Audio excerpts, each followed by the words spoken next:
In this video, we'll be exploring higher order derivatives. This means taking the derivative of the derivative, or maybe even the derivative of the derivative of the derivative. So when we talk about the first derivative, that's what we think of as the regular derivative. When you've been asked to find the derivative in previous problems, what you're really finding is the first derivative. And how we notate that, we say y prime, or f prime of x, or dy over dx. The second derivative is the derivative of the first derivative. And we can notate that as y double prime, f double prime of x, or like this.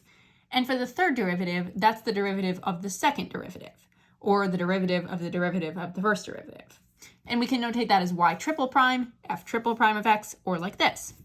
And if we're finding the nth derivative, we follow the same pattern. It's just the derivative for however many times it tells you to take it. And we can notate that in any of these three ways. F of x equals negative 2x to the fourth plus x cubed plus 4x. Find f double prime of x. So in order to find f double prime of x, we first need to find f regular prime of x, or just f prime of x. So f prime of x is equal to negative 8x cubed plus 3x squared plus 4. And now we're going to find f double prime of x. So we're going to find the derivative of this. That is negative 24x squared plus 6x plus 0. So this is f double prime.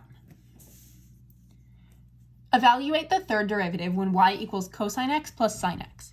Then find y triple prime of pi over 4. So first we're going to find y prime. Derivative of cosine x is negative sine x, and the derivative of sine x is cosine x. Now for y double prime, the derivative of sine x is cosine x, so this will be negative cosine x minus sine x. And then we're going to find y triple prime, which is what we're looking for, the third derivative. Y triple prime is equal to sine x minus cosine x. And now we can plug in pi over 4.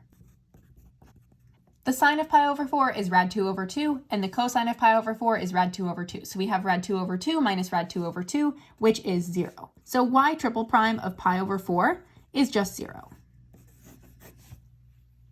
If g prime of x equals x to the fifth plus 3 secant x, what is g triple prime of x? And we have some multiple choice answers below here. So we need to be very careful here because they already took the first derivative for us. They didn't give us g of x, they gave us g prime of x. This is the derivative of our g function. So this means that our first line of work is going to be finding g double prime of x. And that is equal to 5x to the fourth plus 3 times the derivative of secant x. The derivative of secant x is secant x times tangent of x. And now we can find g triple prime of x. So we're just going to use the power rule again for this first part. So it'll be 20x cubed. But then for this next part, 3 is still a constant multiplier. But then we're going to need to use the product rule here because we have two things being multiplied together. So this calls for the product rule. The product rule is first times the derivative of the second plus the second times the derivative of the first. So the first, secant x, times the derivative of the second. The derivative of tan x is equal to secant squared x, plus the second, tan x, times the derivative of the first, secant x times tan x. And this is g triple prime of x. But if we look down at our answer choices below, it doesn't look like any of them exactly match what we have. And this is where we need to do some simplifying. So I know it's not going to be this one. It's not b because we don't have 5x to the fourth at the beginning. We also don't have 20x squared. This is a really tricky one because they're trying to trip you up intentionally. This is the second derivative, but we are looking for the third derivative. So it is not b, it's not c. And it looks like the difference between what we have and answer choice A is that a secant x has been factored out of this second part. So let's try factoring out a secant x. We'll have g triple prime of x is equal to 20x cubed plus 3, and this is where I'm going to factor out a secant x from both of these terms. So secant x times secant squared x, that's what I'm left with here, plus, and then I crossed this off because I factored that out, so plus tangent squared of x. And this matches answer choice A. So this means that A is the correct answer. G triple prime of x equals 20x cubed plus 3 secant x times secant squared x plus tan squared x.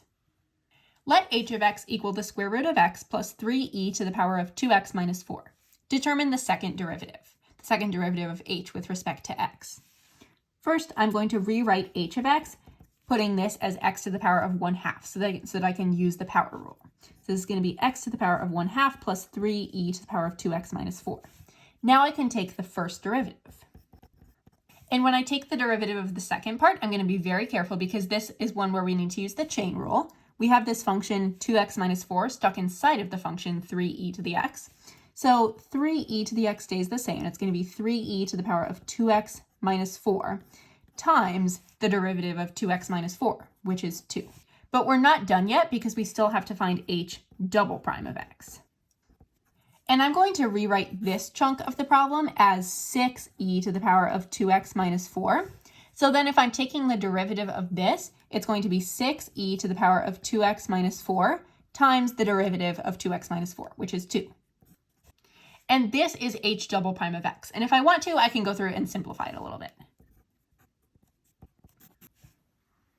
F of x equals 9e to the power of x. Find the 12th derivative of 3. In this problem, we're being asked to find the 12th derivative of x and then plug in 3. So I know that the derivative of e to the x is always going to be e to the x. So if I find the first derivative, that's going to be equal to 9e to the x. 9 is my constant multiplier, so that stays there. And then if I find the second derivative, that's going to be equal to 9e to the x, and so on and so forth. So even when I get down to 12 or 100 or 1,000, when I'm finding the 1,000th derivative, it's still going to be 9e to the x. The 12th derivative of 3 is equal to 9e to the power of 3.